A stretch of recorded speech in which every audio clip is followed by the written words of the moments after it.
Hey, church, welcome back. It's Thursday. We're here. We're live. It's Webcast. Promptly at 7:38. We're just building anticipation, but glad you guys are joining us. Hope that you're doing well. It's you already church. know who we are. We can't start on time. That's right. It would actually be illegal to start on time. It would be.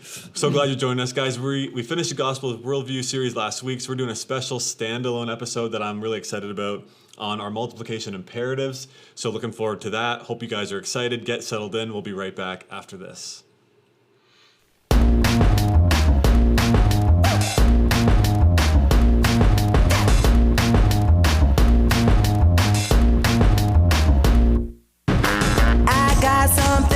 Tell you, so get ready for another breakthrough. So let me show you what I mean. Yeah. 'Cause what I got is the new thing. Yeah. Listen up, I'm gonna say it all right now. So we want to celebrate start by celebrating again Shelby's baptism from this past Sunday. It's awesome. Up in Guelph. It was so awesome to see Tara and Abby baptizing Shelby and be able to be a part of that as a whole church and celebrate with her and her whole Simple Church. So that was so cool. If you were there on the live cast on Sunday and want to just put in a gift to share your excitement of how cool that was on Sunday, do that. Also, reminder, guys, that we do have more baptisms coming up from across all of our other regions. So the next one will be next Sunday. Really excited to continue to do those. And so if you're interested in getting baptized, make sure you talk to your Simple Church leader. This week, what else are we celebrating, Robin? So something really cool that happened is we've been thinking a lot about housing and where we live. And for those of us in our church who are maybe putting down roots and being a little bit more established and thinking about home ownership, we've been putting a challenge out to people to say, hey, would you consider owning a home or sacrificially investing in one of our student neighborhoods? And here you have a picture of Soph and Christian. Soph, obviously a huge part of our team, big part of our church with Christian. And they just bought a house literally a stone's throw from where I am standing right now. And I'm just so proud of Soph and Christian for just jumping in with 2 feet to say we love our campus. I want to be present. And I'm excited to see more people move intentionally into spaces around the campus. You know, we can live anywhere. That's one of the blessings we have as a nation. And yet to have people choose to say, I want to be close to my church family and close to the campus so we can live on mission is so encouraging. So if you're thinking about home ownership or others are, and celebrate Soph and Christian. Absolutely. And I think they already have 3 students to live with them. Yeah, true story. So they got a whole bunch of students that have jumped in to say, yeah, we're going to live with them. A couple in the basement. They have a separate apartment down there, or I'm not sure how they're going to set it up. And then Shane, our good man, I think is going to live there as well. So just super cool. And just love you, Soph and Christian, and your heart for our church family and life on mission. Awesome. Also want to celebrate Max Turek and his Simple Church continuing to SME downtown. It's just awesome to see you guys continue to do that so faithfully. But also there's some collaboration starting with across our regions and really seeing some of our Mohawk Simple Churches join in there as well, which is really cool. So way to go, guys. Keep up the great work. Yeah, I just love the heart there. Speaking of hearts that we love, this is a big one. Excited to announce a new baby joining our family at Lift Church. We're excited to introduce Kieran James Smith, who was born to Sarah and Nathan Smith yesterday. And it's weird because we're not all together as family, so some of you didn't even know Sarah and Nathan were expecting, but here we are, we have another baby, and we're super excited. We've been quietly preparing, and I have withheld announcing it for the last 5 months on the webcast. Been waiting for this moment. We've been waiting for this moment. So welcome to the world, Kieran. Excited to see what you do for Jesus. Congratulations, guys. So excited for you. We have a few more celebration videos tonight coming from Liz, Grace, and Emily. Hey church, I want to celebrate Carla for all of the gospel conversations she's been having with her coworkers. And I also want to celebrate that she is stepping up to apprentice. Don't leave, you're coming right back. Hey church, I just want to celebrate Christabel for taking a big step in her apprenticeship, and she's been completing her module. She's been taking a big step in leadership in Simple Church. So yeah, I just want to celebrate her. Hey church, I just want to celebrate Graham and Lisa White for their radical generosity. They got a new vehicle and gifted me this car for free. Thank you for modeling radical generosity to our church. Love you guys.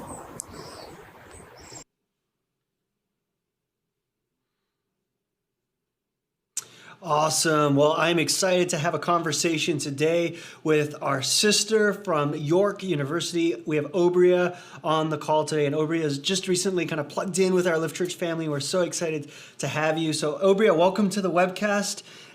Great to have you. How are you doing today? How are you? Fantastic. I'm doing really good. So, you got plugged into the family. How did that happen? How did you get connected to Lift? Your Class of 2024's Instagram page. And surprisingly enough, I never watched their stories too often, but one day their story showed up at the front of my stories list and something just told me to click it. And I saw that Lyft was giving away this $50 gift credit. But I got so excited that it was a church, so I just clicked on the page and Dan was able to connect me with Ina. Oh man, I am gonna have to give a huge shout out to our social media team. I know that will super encourage them. So whether it's Laura or Rachel or Morgan or Sophie, whoever is part of that team, thanks guys. And Obria, welcome to the family. So glad you got connected through social media of all places. So you've been plugged in right away. You've been serving with first years on the York University campus. What's that looked like for you? We meet at York's campus to watch the live cast. But from 2 o'clock to 3:30 p.m., we host different activities. That way we can interact with the people on campus.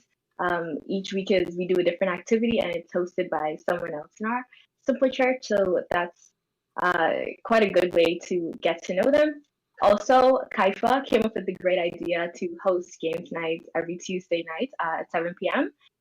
So I just created a little flyer and I sent it to the Your Class of 2024 page, and it was so amazing that we got so many DMs about it, with people joining our games night, and people come so often, and it's always like a fun time to just get to know them and spend time with them, and for them to have a community.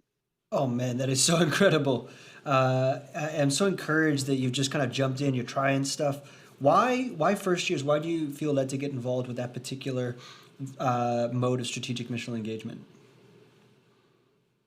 Is very encouraging because I'm always reminded that I'm a part of a discipleship movement, and it is my job to bring people to know Jesus.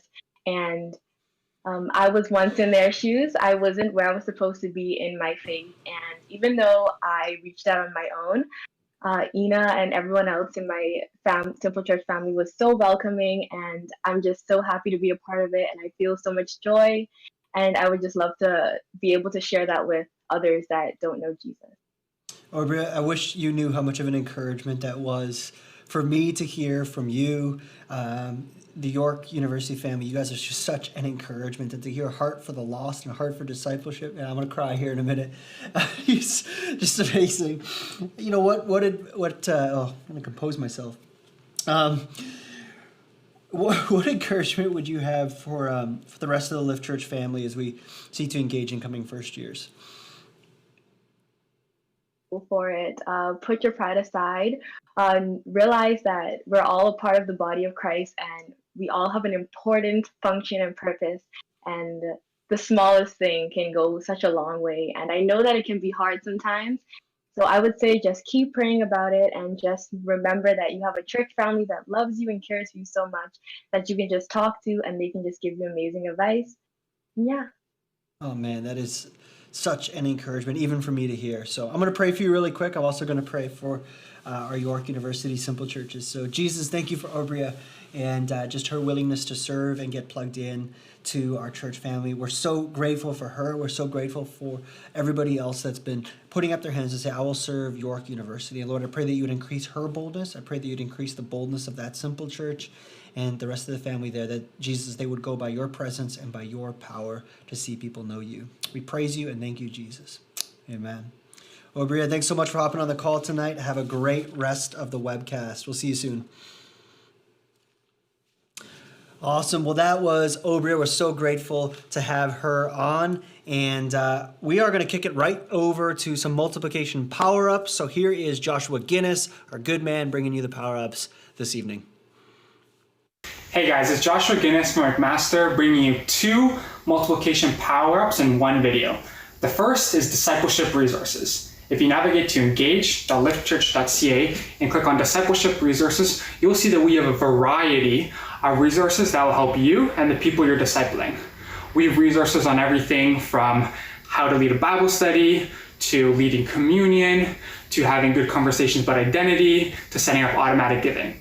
I'd highly recommend, if you have a couple minutes, heading over there and checking out to see what we have available. And if you're ever stuck in any conversations, also taking a look there and see if we have any resources to help you out. The second is Lift online courses. Also going to engage.liftchurch.ca and clicking on online courses. We have 5 really cool courses to help you understand Jesus and what it means to be a leader in the local church. We have courses on Christology to Simple Church Apprenticing. I'd highly recommend enrolling in one of those courses and inviting someone to enroll with you and journeying on that together. That's all for today. Have a great week. Awesome. And now we have our daily Devo reflection for the week coming from Nikki.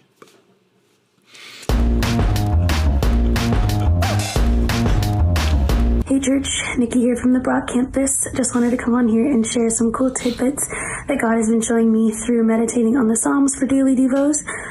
This past week, and really the past couple of weeks, I've been resting in Psalm 23, specifically verse 2, which talks about how God leads us to still waters and He makes us lay down in green pastures. And one thing that God really highlighted to me is that He can't call us to rest if we are the shepherd of our own pasture. That role of us being in control was never really meant for us to lean into or sit in. And so my tidbit slash something that I've learned slash encouragement is, if you just feel like you've sort of been in control of the place where you're resting, I just encourage you to, give that to God and allow Him to teach you how to rest, rather than thinking that you can do it by yourself, because rest is so much more beautiful when we are dependent on the Holy Spirit to teach us how to do it well. And so that's my encouragement. I hope you guys have an incredible day, and remember that Jesus loves you. Bye, church. Awesome. Well, I have a really exciting webcast planned for tonight. What I really need is a rocking chair, a fireplace, a warm blanket, and because it's going to be story time with Robin tonight. I'm excited for story time. I've been looking forward to this. I've actually been planning this episode for quite a number of months, and I didn't quite get sort of, I don't know, in my spirit, I didn't feel like it was quite the right moment. And I feel like tonight is just a moment where I want to celebrate what God has done in our past by talking about multiplication imperatives. So we have 9 multiplication imperatives, and I try to remember them. We have a brand book that helps us know how to communicate things. And so on my wall in my office, I have these 2 pages. So we've got the discipleship emphases here, and then the 9 multiplication imperatives. And the imperatives are these 9 phrases: multiply everything, celebrate the best, believe the best, take the leap, that help us know what kind of leaders do we want to cultivate in our church? What kind of people do we want to be? What kind of attitudes do we want to walk with? Now, these are different than, say, values. They don't govern like what kinds of things we're aiming at in terms of destination, but they help us know, how are we going to get to where we're going? How do we multiply disciples? What kind of people and attitudes do we want to walk with? Now, I was thinking about multiplication quite a bit over the last few weeks, and the thing with multiplication is that in order to get to multiplication, in order to think about how do we multiply disciples to see new people know Jesus and walk with Jesus, what we actually need is not to start with multiplication, but actually to start with addition. A lot of us are trying to multiply simple churches, but we first have to figure out, how do we add? You can't multiply a simple church until you add people to that simple church. Addition is the foundation of multiplication. There's a reason you learn to add in, JK or something, but you don't get to multiplication and scary until like the 3rd grade. I don't know where it is these days. Maybe they don't teach multiplication until grade 8, but whatever. Who knows what is happening in math in schools these days. But I digress. My point is that as a church, multiplication is actually a product of addition. We add to our simple churches until they're at a place where we can reproduce and multiply. And sometimes I think, if I'm honest, that our emphasis on multiplication has led to us forgetting the basics of addition, inviting. And tonight, really, my main encouragement, church, is for us just to remember that multiplication is important, but it's built on the foundation of adding. It's built on the foundation of every person being a bringer, being an inviter, being someone that says, I'm going to take somebody that doesn't know Jesus or isn't part of the church, and I'm going to add them in. I'm going to invite them in.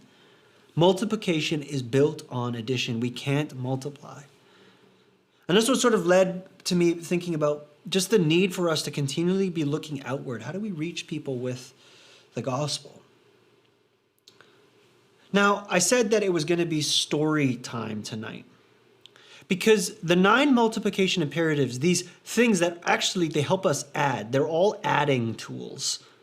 They maybe should be called the addition imperatives because they're things that help us live and create and have an attitude and a culture that helps us invite people in. And all 9 of them, here's the thing. They didn't come from me sitting at my desk or Alex and I having a brainstorming session for a couple of days. They came out of 14 years of our church making mistakes, trying things, and learning together. Our multiplication imperatives, or the way that we can live into a culture where we're adding people in to our simple churches and reproducing them, came out of a lot of learning. And so what I want to do tonight is I want to walk us through the 9 multiplication imperatives. But instead of me teaching them, I want to tell a story about each one, a story about what happened in our church. And just to give you a little text here, remembering, we're not good at remembering as a church. We're so forward oriented that sometimes we forget to pause and remember the faithfulness of God over the last 14 years. But God knows that we have a tendency to not remember. He knew that his people have a tendency to forget his faithfulness. And maybe today, even you're struggling, you're weary, you're worn out. I pray today is a reminder of God's faithfulness in your life and in our church.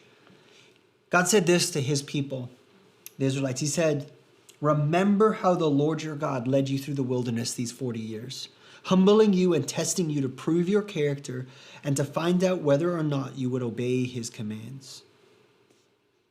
And he goes on in verse 18 of chapter 8. He says, remember the Lord your God. Remember him. Look back and remember what he has done. He is the one who gives you the power to be successful in order to fulfill the covenant he confirmed to your ancestors with an oath.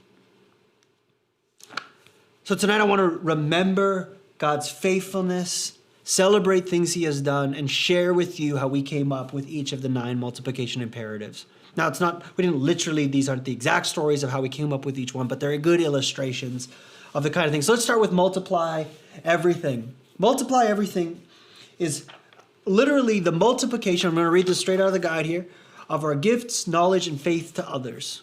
Basically, multiplication is when we take what we have learned in our faith and we multiply it to others. And so Kirsten's going to let me know when, I just want to see the 2 pictures on screen. Is that what we have on screen now? We got 2 pictures. Okay, we got 2 pictures on screen. So on the left-hand side here, we got like a really exciting looking picture, right? We got a picture of Alex and I, the leaders, 2 of the leaders of Lift, baptizing, I think it's Erica, in front of a sea of people. And then on the right side of this photo, I don't exactly know who it is. I think I can't quite tell, but for sure it's Nikki and another Simple Church leader baptizing someone. I can't remember who it was. And I thought these photos are a great illustration of multiply everything. You see, back in the old days, I would do most of the baptisms in our church.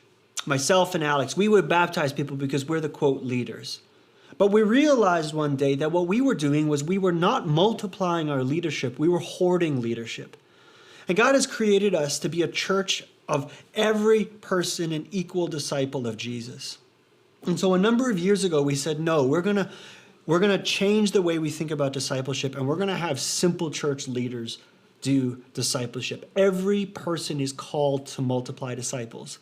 And baptism is maybe that central moment where a disciple publicly confesses their faith. What a moment for ordinary disciples to illustrate that they too can multiply everything. And so even though the left photo looks like the exciting photo, I think it's the right photo. A simple church leader baptizing her disciple. That is a picture of multiply everything. It's when ordinary people become the ambassadors and the multipliers of our faith. All right. Believe the best. This is the next one I want to bring for us today. Believe the best. So up here, I've got a little photo. This is an original photo of the first ever pamphlet for Lift Church's launch service in the bar at the basement. It was called Quarters. It became 1280 of McMaster University of February 11th, 2007. And no, that's not a photo of me, obviously. You can mock it all you want, but it was cool at the time. It was cool at the time. And this is a really cool memory for me, because I remember I was part of the church. We'd been gearing up to plant Lift, and we handed these out to everyone and their mother, literally. Come join us for the launch of Lift Church. Why do I say that this is a good example of believe the best? Well, believe the best is the choice to view situations and others through a lens of optimism. I was 17 years old when I met the guy who was planting Lift Church. And I met him, I hardly knew him, his name was Dave. And he painted a picture of a church on our university campus.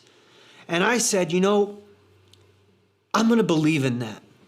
I'm not just going to believe in it, I'm going to give my life to seeing people know Jesus right here on our campus. I chose in a moment to believe the best. Did I have all the facts? No. Did I have all the information? No. Did I have assurance that it was going to work out? No. But I knew that Jesus wanted his church here on the campus. I knew that Dave, our leader, wanted the church on the campus. And so I said, let's jump in with 2 feet. And so at 17 years old, I helped plant one of my first churches. I chose to believe the best. And here I am now 14 years later. I didn't know the journey it was going to take me on. But it was a choice in my life to believe the best that has produced so much of the fruit in our church today. And it goes back to this very photo. I remember standing in anticipation of what God was going to do, and it was worth it. Now, we're going to talk about later how we failed colossally, we face-planted terribly. But in this moment, it was all about choosing to view the situation in our future with faith and with optimism, believing the best of what God was going to do. What if we, each of us, looked at our church, our friends, our simple churches, and we believed the best, and then we had optimism, we had faith, and we had hope that God was going to move. We chose to believe the best. I look back at me at 17 and I'm so grateful for those moments. All right, that's believe the best. Viewing others and our situations with a lens of hope and optimism, especially when we don't have all the facts. Third multiplication imperative. This is a fun one. Celebrate the best. Celebrate the best. Celebrate the best is sharing ours and others' achievements and growth publicly. It's the celebrating of what God is doing publicly. And here I have a photo of Pinky Lewis. Pinky Lewis is one of our main ministries in downtown Hamilton. And it's been going now for 4 years, I think it is. And this is a photo where we handed out backpacks, and you can see there's just reams of people. But the Pinky Lewis ministry, which now it is led by Yusuf and Mel and Cassie and a whole team of people that show up every week to feed dozens and dozens of families and care for them and lead them to Jesus in our inner city. It started as a simple church that just wanted to reach the Pinky Lewis neighborhood, and they showed up. But as a church, what we learned was that when we celebrated them, more simple churches wanted to show up. And more simple churches wanted to. And the more we celebrated them, the more it fueled and poured gas on the success that they had. And that ministry grew from one tiny simple church reaching a few kids to dozens and dozens of people from our church reaching hundreds of people in our city. And it has stood the test of time as people that faithfully did that. Why? Because we've celebrated it. If you wonder why we celebrate to help remind our church of what direction we want to keep going in. Because what we celebrate, we will replicate. Let me say that again. What we celebrate, we will replicate. What we celebrate, we will continue doing. And celebration is like pouring gas on a fire. It causes it to just go boom. It's incredible how when you celebrate things, God blesses it. In 1 Thessalonians, every week we say, honor those who do good work among you.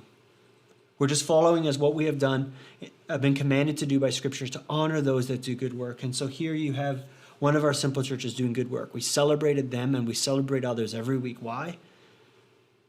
Because it provides us a clarity of where we want to go. Celebrate the best. All right. Pull together. So this is a really funny story about pull together.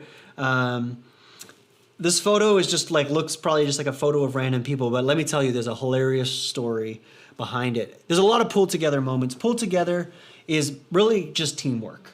It's when everybody pulls together and says, you know, it's not my problem, but I'm going to make it my problem to serve you. We're going to work together. We're going to accomplish the goal together. Well, when I was 19, I was in second year actually. I think second or third year, somewhere around there. It's foggy.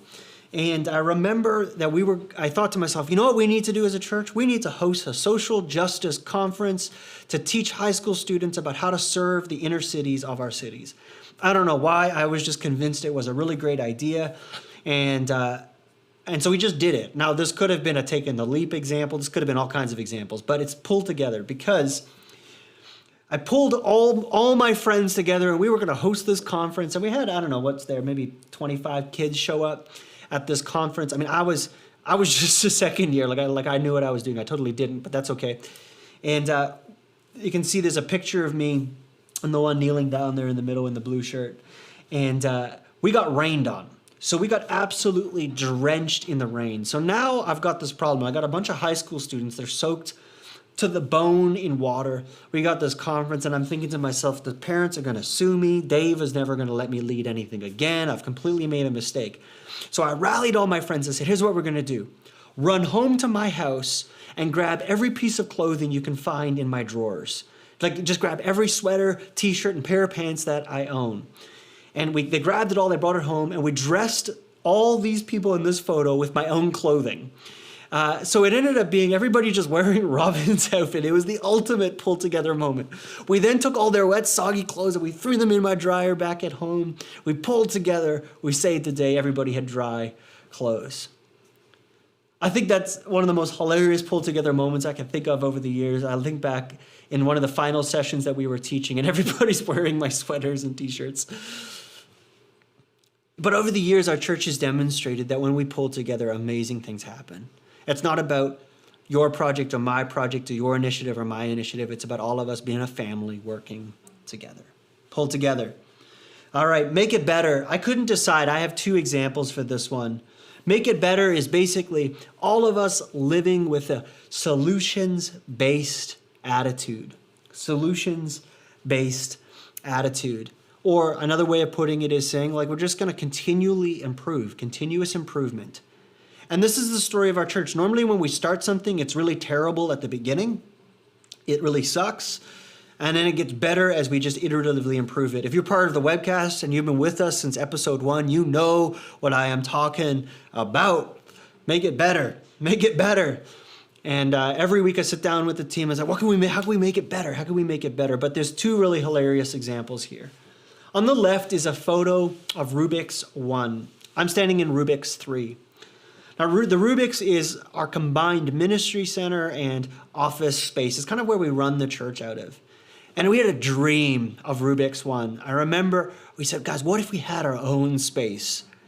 And we found a space in an industrial area, tucked in off a corner, under a bridge, or just near a bridge, the sketchiest location you could ever imagine. It was horrible, but it was ours. It was our space. And if you look in the photo, you can see that there's a curtain up. It's hiding mold on the wall. It was basically like this industrial building. We had no bathroom for the first 3 months that we're there. We would either have to use the neighbors or go to the local Tim Hortons. It was so cold in there that we would just work with our parkas on because we couldn't get it closed. When it rained, or couldn't get it warm, when it rained, it would rain on the insides of the windows because it didn't seal. But again, it was our space and we worshiped in there. You can see there's Mel, Michaela, one of our alumni, and I think that's probably Paula and Dan Wilding before they were married, leading worship, and a whole bunch of other people there on the right-hand side. Might even be Allie Graham, I'm not sure there. But we made it better. And I remember I said one day, I am sick of this space. We're going to make it better. Got so tired of it, so tired of the mold, not having a bathroom, horrible smells, that we went and we got Rubik's 2, which was a house. And man, it was our house. We made it better. And I'm standing now on Rubik's 3, where we, by God's grace, have made it even better. Just continually starting small. Start something, anything, and make it better. On the top, the other 2 photos here are pictures of Simple Church, what you might know as Simple Church Rally or pre-launch rally. The top photo was the old leadership retreat. Before we did the one-day rally, we used to do a multi-day leadership retreat. And the first ever leadership retreat, we slept on the floor of a kid's room in a church. And we were thrilled. We were like, we're having a retreat. This is great. Everybody piled in on the floor, and it was fantastic. And this retreat photo here, we crammed into this old ghetto campground, and we made a go of it. In the bottom right there, we have pre-launch rally from last year. People celebrating and have a great time. And then Simple Church Rally this year. Every year asking the question, how can we make it better, even when the odds are stacked against us? Over the years, we've been in so many difficult moments, but we've just said, how can we make it better? Start small. And if you're wondering in your Simple Church what you can do, my encouragement is start anywhere. And just one step at a time, make it better. Learn from your mistakes. Don't worry about having it perfect on day one. Just start. Make a mistake and slowly make it better. All right, let's make it better. Next up, we have, this is a great one, best idea wins. Best idea wins. Well, this one's pretty self-explanatory, but it actually is one of the hard ones. It's having the humility to submit to others' ideas for the sake of innovation. It's having the humility to say, it's not about my idea. It's about all of us having a good and successful idea together. Well, the photo that you can see here, I believe, is one of the very early Simple Churches. I think this would have been 2009. Now, Simple Churches are a true make it better and best idea wins story. The best idea we had prior to Simple Church, and you'll be like, that wasn't the best idea. There's no way that was the best idea. But for us, it was. We called the first Simple Churches Action Pods. And you can just comment what you think of Action Pods in the chat. Action Pods. And we realized those failed, so we tried this video series. That was the best idea one year, and those failed. And eventually we came up with Simple Churches. We just said, why don't we just empower disciples to make disciples? And here in 1280, you can see one of the early Simple Churches asking the question, how can we just make disciples? And every year, we have just continued to believe that when we just test the best idea, and the best idea according to what will allow us to best and most effectively make disciples, when that wins, Jesus is glorified. And that's why we're so focused on Simple Churches. Because for the last 11 years, we have routinely seen that it is the best and most effective way to make disciples. And there's always other ideas and other suggestions, and sometimes we've experimented with them and we're just coming back and saying, no, Simple Church is the best idea, and it wins. The next multiplication forward, 3 to go here, you guys are being great. Story time with Robin was take the leap. Take the leap. Take the leap is having the faith to put into action a plan that may seem impossible without God. Take the leap. In 2013, when Laura and I stepped in to officially lead Lift at the end of 2012, very early on we knew that the Lord was going to call us to plant churches on other university campuses. And in 2015, we felt like there was an opportunity to do it. So we prayed about it as a team. And we said, now is the moment we're going to plant a church at Brock University. Did we have a clue how to plant churches? No. Did we know what we were doing? No. Did we have any money?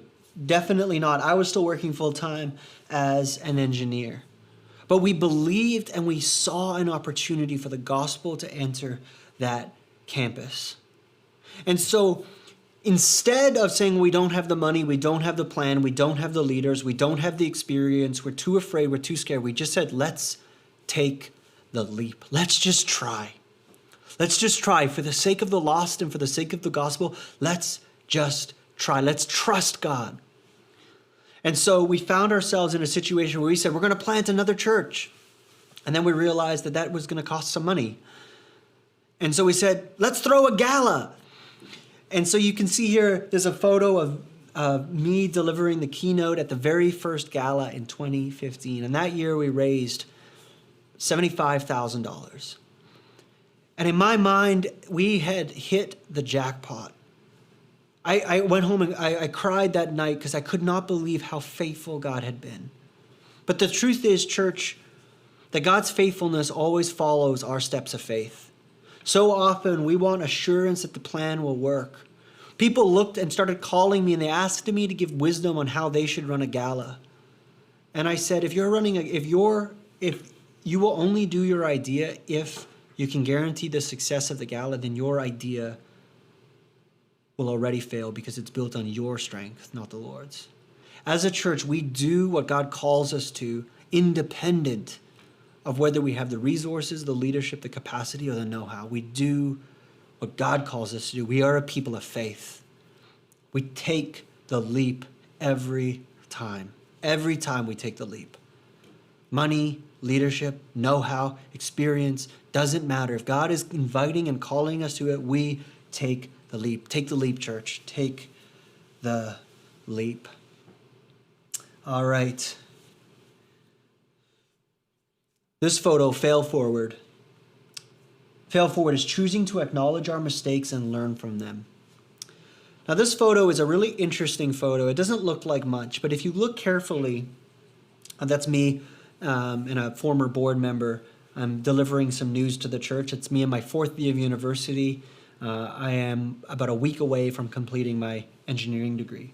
And if you look at the screen there, it says, if you trust God, in the end, you will not be disappointed. This one requires a little bit of explaining because it's part of the story of our church. When our church was planted, or when we started, nobody had ever really done churches on university campuses before.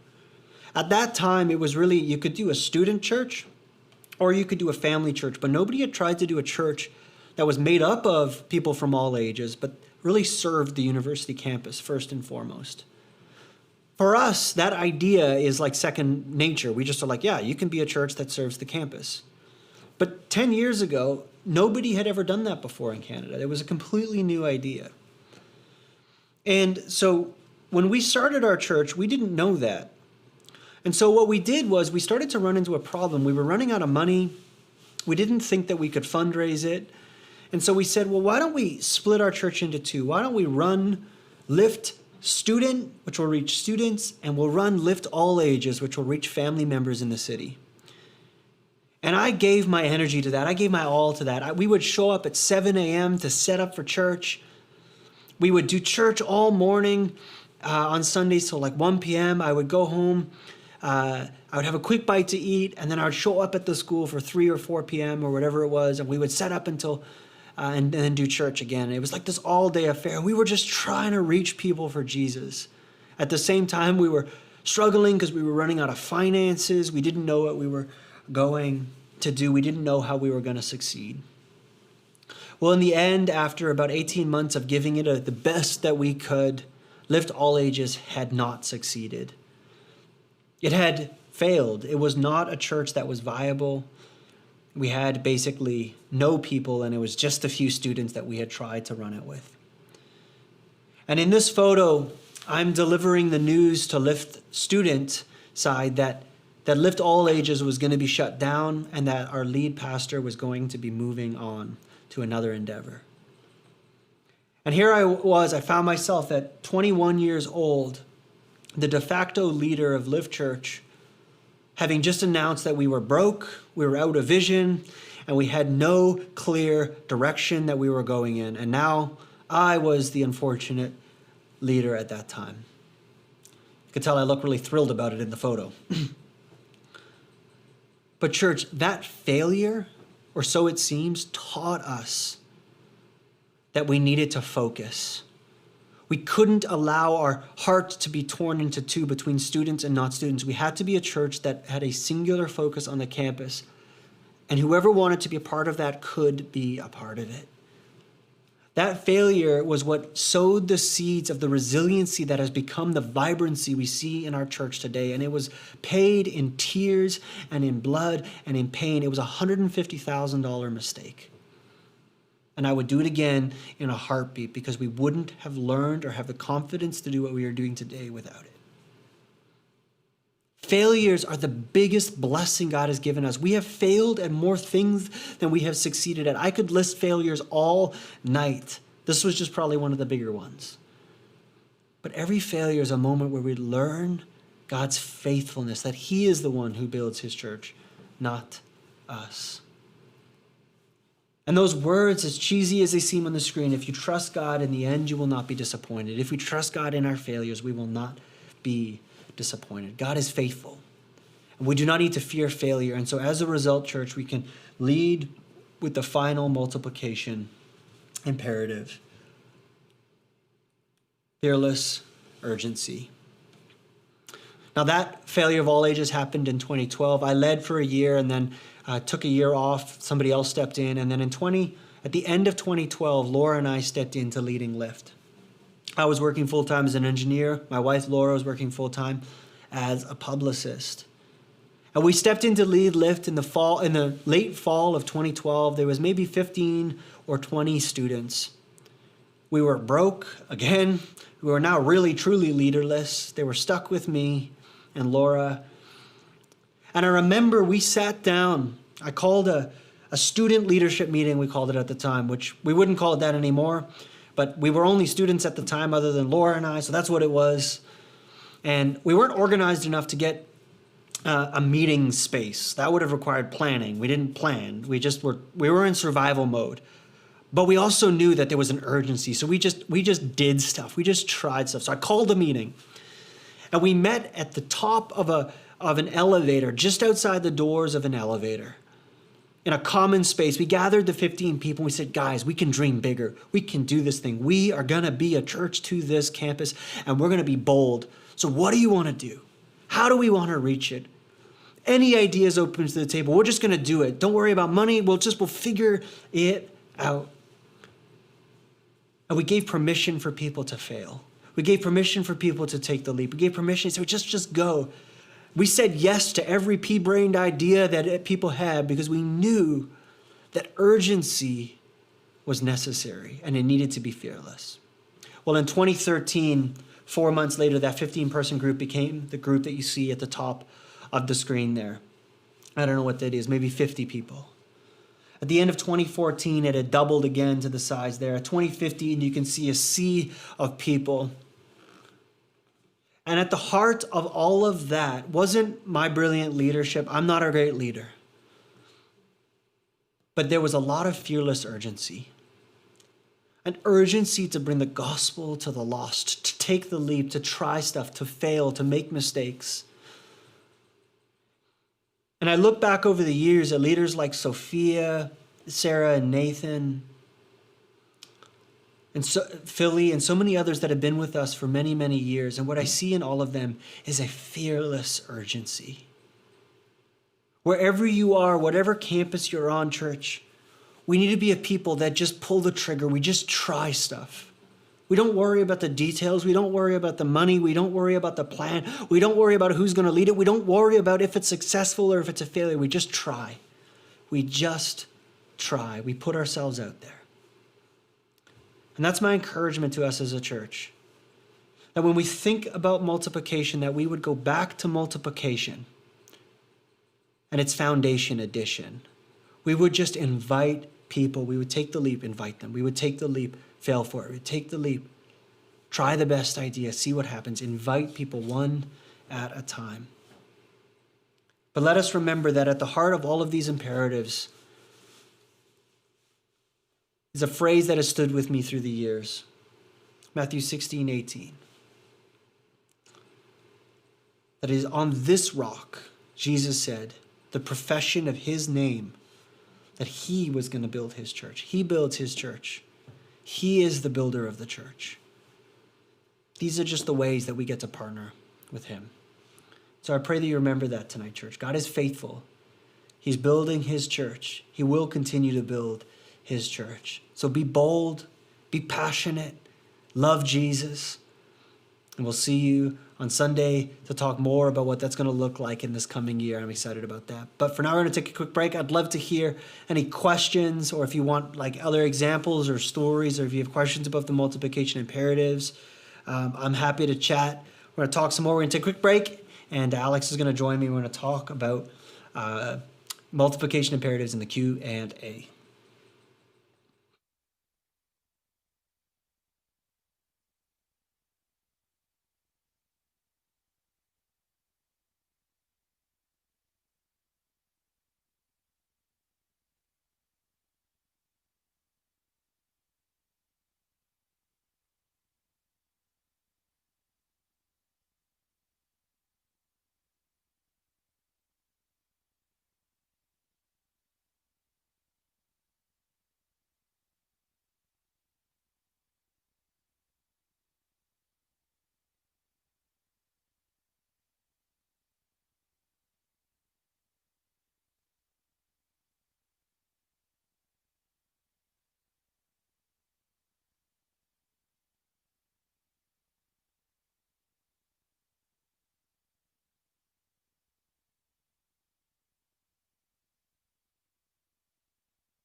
Welcome back. Before we didn't know who was supposed to talk. Sorry, I didn't realize that. Yeah, we're live. We're back. Live. We're back. We'd love to know if you guys want to chat about multiplication imperatives. You want to hear more stories. Yeah. I think there's a request for a cotton candy story here. Yes. There is a really good story about cotton. Cotton candy is near and dear to our heart. We bought our own cotton candy machine after a few years of renting and breaking them, or breaking other churches or wearing them out or whatever. Breaking the churches. So we just bought our own. But back in 2007, we were about to launch Lyft, and we were just doing whatever it took to let people know we existed. So I put on a shirt that was an extra, like triple XL. Like this thing was way too big for me. Like it was like down to here. And we just like screen printed that like weird dude on the laptop onto my chest. Weird. I put on a 3-foot pink sombrero and I made cotton candy. And, but it was indoors. And if you've ever made cotton candy indoors, it goes everywhere. Yeah. And it was the middle of Clubs Fest. It was January. It was the January Clubs Fest or Clubs Fair at McMaster. And we had a lineup like as long as the eye could see. We basically Inside or outside? Inside. Inside, okay. Like people were lined up like 150 people deep for this cotton candy. And it basically shut down the Clubs Fest. Nobody could do anything else other than get cotton candy from us. So sure enough, that fall, there was a new line item in the rules around Clubs Fest. You can do whatever you want, but you will not and shall not make cotton candy. There you go, rule created. And so began the tradition. As Soph pours out, every year in the first 4 years of Lyft, we got a rule made up by the McMaster Students Union because of us. Apparently, she's saying that's a different cotton candy story. So I think it's the same. I think it's the same cotton candy story. But yeah. Anyway, that one was a good one. We had a tradition of trying to break the rules or break the rules that didn't exist. Right. So we get ended a up rule with made after. Getting a rule made after you. You know you're successful when, and so that's some good stuff. Joel, you have, there's stories that I won't tell on camera, but you should call me sometime and ask me about the time I got into a fight with a particular person in the administration because they wouldn't let us do something. It was not my finest moment. I think you had a good first impression of the first Rubik's. Well, I don't know. Yeah, Laura put that in here, but I'm not sure exactly what she's referring to. Well, Alex and I met at the first Rubik's I remember that. back in 2015. But I'm not sure exactly if You must there's a have- good story to it. Well, you must have walked in and been like, "What is this place?" Well, not particularly. I was like, yeah, that makes sense. I mean, I was working for Reach Force. You guys didn't know where I was working, so like, it wasn't much different. But yeah, that's awesome. It's pretty cool to see. Even just like the Rubik's example, it's pretty cool to see how in a few years the space and the need for the space has evolved. Yeah, for sure. And here we have like our own studio now. Yeah. Like, yeah. I mean, I remember when we had our own bathroom, and that was a win. So a bathroom with a door that closes. Like you guys, like, whoa, that was. Yeah. Any co who worked that first summer with us, she worked that summer, and we had no bathroom that summer. So, anyway. I'm pretty sure you have to provide that for employees. Pretty sure you do. But, you know, it was what it was. So, collecting cans of soup was a thing, wasn't it? Yeah, so we used to do, this in the early days, we used to do a thing called Trick or Treat for free groceries. We would hand out free groceries around Halloween. And usually cans of soup. That's actually how Sarah Wardrop got connected. We gave her a can of soup that's really with, cool. with a logo on it. You know, we just tried stuff, right? Like we'd just show up and be like, come, just show up and try stuff.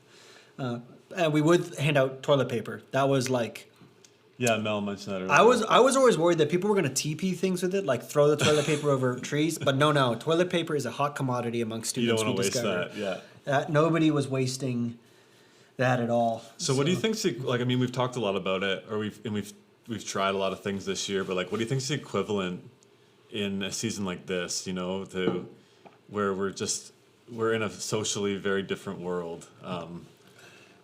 Like, what's the equivalent of making getting rules made up for cotton candy?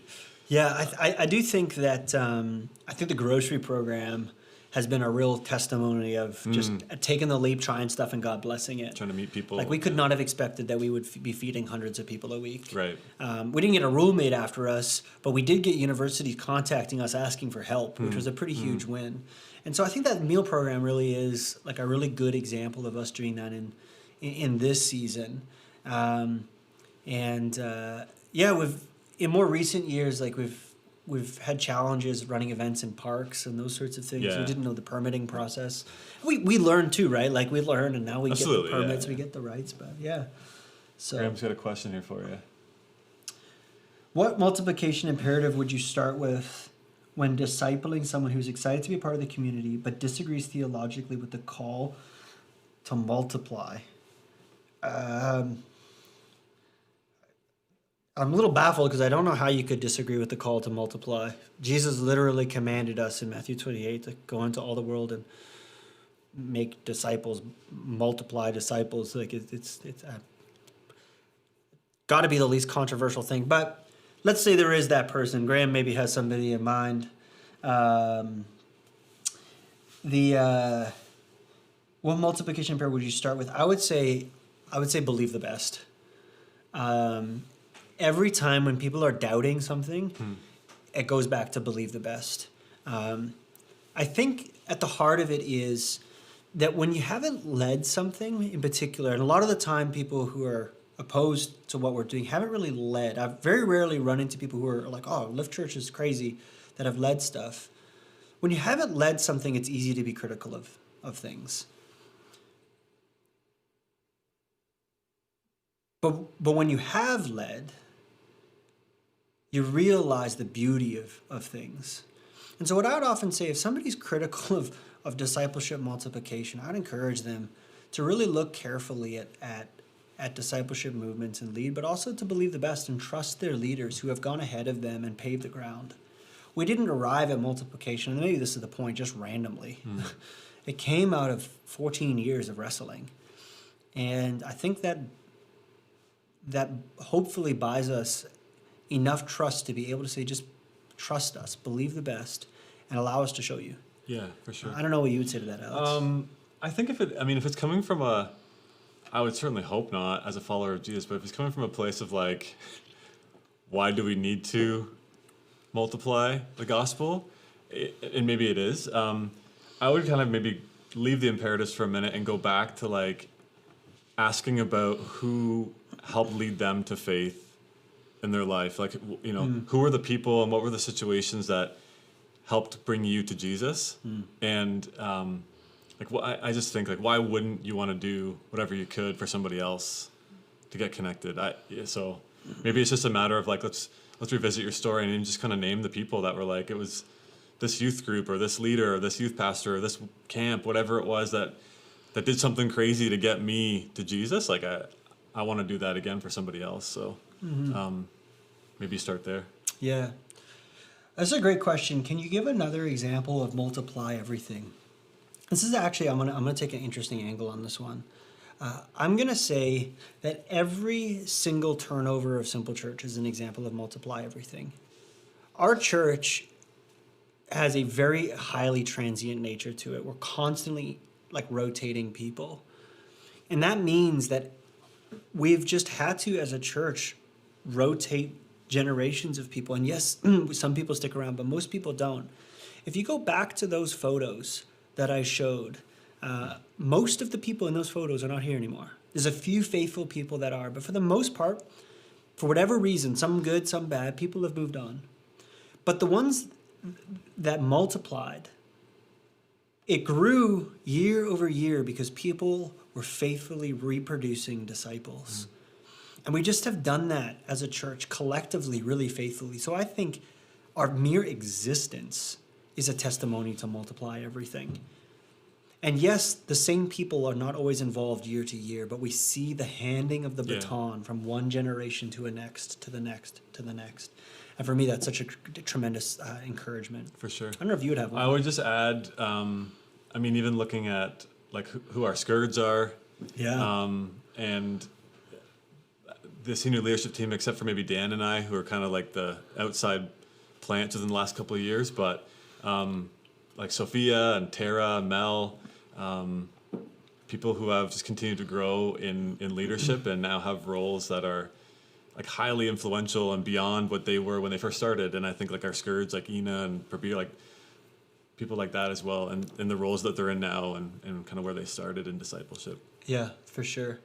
I think another kind of cool example of multiply everything is actually, I think Graham's discipleship of Stephen Kessler and just inviting and teaching him and raising him up as a Scourge. Big time. I think that was a great example of Graham intentionally multiplying a disciple. So, how do you help teach optimism and believe the best to people with cynical tendencies? Just a grunt. How do you? How do you? I'm going to actually take an interesting, I feel like I've said that twice now, but I really think it's the Holy Spirit, I remember that there was, I won't say his name, but there was a particular person in our church who, when they first showed up, had a particularly cynical attitude. You meet them and you're just like, why is this dude so cynical? And I watched over the span of about 8 months as they met Jesus, and their cynicism turned to joy. They still have a little bit of underlying, like a little bit like just an edge to them, but now it's an edge that I love. But it's turned to joy. And what the Holy Spirit does is the Holy Spirit doesn't tolerate cynicism. If somebody is being cynical, that is the Holy Spirit has got to get a hold of that person's heart. Cynicism, especially distrust of leaders and that kind of thing, that is the stuff of the enemy. Oh yeah, big time. I know of nothing quite like cynicism towards leadership. And I walk this out, like there's things that I'm part of that I have to submit to where, man, I'm tempted to be cynical. And I got to trust. And invite the Holy Spirit in. And so how do you help teach optimism, believe the best of people? Yeah, it is a work of the Holy Spirit. And that means that you got to pray with that person and call out that root of really what it is, bitterness. You got to uproot it before it defiles many, as the New Testament says. Yeah, and I think even more than teaching it, you model it. I think like leadership is so important here because I feel like attitudes that are really cynical they get fueled on others joining them. And the way you kill that is you don't join them. And especially if you are the leader and you're being watched and you don't do that, over time that squashes that. Yeah. But if you start to get sucked in, especially as the leader, that just fuels that other person, like, oh yeah, like we're in this together, pull you down. And so maybe not even teaching. I think it's prayer, trust in the Holy Spirit, and just model optimism, model believing the best. It'll start to squelch it pretty quickly, I think. And I think anytime we're cynical, it means that we've lost sight of the big picture vision. I always say to people who kind of are like have a critique of the church, I'm like, oh, trust me, I've got my list is longer than your list, because there's a lot of things that as leaders are very aware of the weaknesses. The challenge of leadership is that you see all the weaknesses, but you don't have the option of running away from them. You got to face the weaknesses and help fix them. Yeah. And so I think so much of the process is training people to think like leaders and not just like followers. Yeah. And leaders fix. Leaders stay. Leaders resolve. They don't fire cheap shots across the bow. Absolutely. And so maybe it's an opportunity to invite them in as well. Like, help me make this better. Because as soon as you take ownership of it, the cynicism also starts to crumble there. Because like now I'm part of this. I gotta help. Yeah. If I'm taking shots, it's against me. And really, that's what the church is and should be, right? Yeah. We're not throwing stuff over the fence, as we like to say. Yeah. We're taking shots at ourselves. So maybe, it could be an opportunity to invite them in to greater ownership as well. To be clear on that, sitting with a leader of yours and being like, hey, I have 10 things I think you should fix is not helpful. And sometimes people think, well, I tried. I made an effort to improve it. No, making an effort to improve it is showing up and doing the work of improving it. But anyway, you can tell you this is, we never deal with this. Next question. I really hope that tonight has helped some of you that are newer to the church family hear a bit more of the story. Like, people probably didn't know that we're 14 years old, or that, I was 17 when I joined in with this thing, and I've been part of the same church my whole adult life. Yeah, I learned a lot. I mean, I learned that you had a really interesting taste for hats back in the day. So Fashion has never been my strong suit. We make everything better, right? Alex has low-key been dressing me lately. No. I don't want to be pulling up pictures from 2009. But no, it's really, really cool to see how deep the roots are, especially at McMaster. And the other ones are just continuing to grow, but just to see how long and how deep those and I love seeing, like you said, some of the leaders that still just serve and care for our church so faithfully were there back then. I think that's really, really cool. Mel, Soph, Philly, Sarah, Nathan, to name a few. Yeah. It's really neat. So, and also, I think, fail forward, a lot of these multiplication imperatives, I just picked some from my own story. I'm not going to tell other people's stories tonight. But there are, stories of Ina pioneering the ground. She took the leap to launch at York and then proceeded to fail forward for over a year. And I'm pretty sure most of the time she didn't feel like she was failing forward, she was failing backwards. And, just so proud of you and the way that you've leaned in. Stephen Kessler taking the leap, Jesse Brown taking the leap, all of our skirts here at Mac taking the leap, Emily taking the leap into a really tough situation at Brock. Man, that was taking the leap into the crocodile waters, and you've done well. I'm so proud of you guys. So, no more hot dogs make it better. I miss the hot dogs. Yeah. If you don't know, we used to do hot dogs. Lift Church probably holds the record for the most hot dogs cooked by any one person or one group. We must have cooked tens of thousands of hot dogs over the years. I miss the Lift Church hot dogs. Those were legend. Not super healthy, but just so comforting on a Sunday in 1280. Oh man, I was so poor when I was a student. You guys talk about being poor. I was so poor that when I was a student that I used to take the hot dogs home from Lift Church in a bag, put them in the freezer, and eat them all week by cutting them into my craft dinner. It's next level. Not craft dinner, couldn't afford craft dinner. PC craft dinner. Ooh. The white cheddar stuff, it was prime. I was gonna say, yeah. Jesse points out John Wang found John Lift Wang, because of the that's hot right. dogs. So hot dogs, maybe we can bring. It's a great story. So, see, hot dogs are a divisive topic. It's okay. If someone wants to bring hot dogs back, you can do that. You absolutely You can do an SME with the hot dogs if you like. So, incredible food teams. We got, Laura was the first ever food team leader. I did not know that. My wife was the first ever food team leader. That's awesome. Yeah. Making hot dogs in the crock pots. In the crock pots. Yeah. trying everything. Yeah. Making it better. Before hot dogs, though, we did pancakes, and we used to do grilled cheese as well. Grilled cheese was prime, but then we realized that was real expensive, and so that died pretty quickly. Church on a budget. Yeah, I think shortly after, Sarah was food team lead, I think, in the early 2010s, 2010, 2011, somewhere in there. Yeah. That's awesome. So, yeah. So it's nice. It's nice to just have a moment, guys, to not take a week and not ask you to do anything, but just share some stories. Yeah, 100%. So, also have great memories of training crock pots and hot dogs with Jaden in the men's bathroom. I did not know that.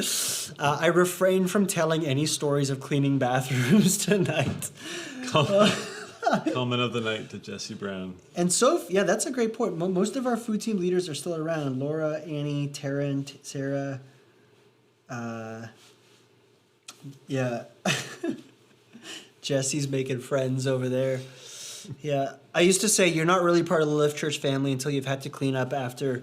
Occasionally, the cleaners at the bar would go on strike on Saturday night and refuse to clean. Sure. So we'd show up to post club night shenanigans, and let me tell you, I would go on strike if I was the cleaner. Nobody's paying me enough to do that every week, but for the Lord, I was glad to. I would put a garbage bag on, and we would do it. So get it ready for church. So yeah.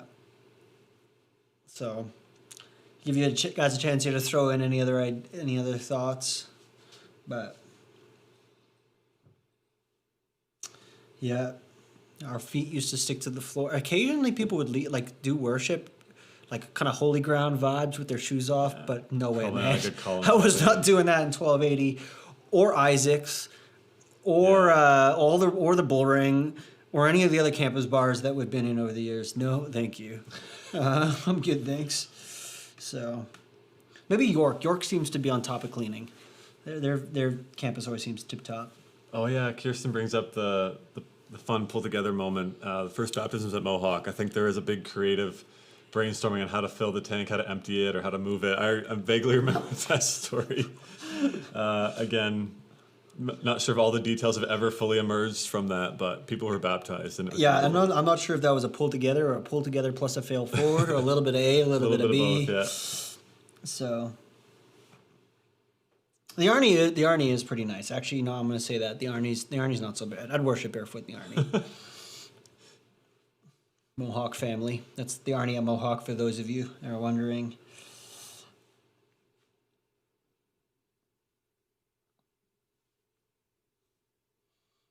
There we go.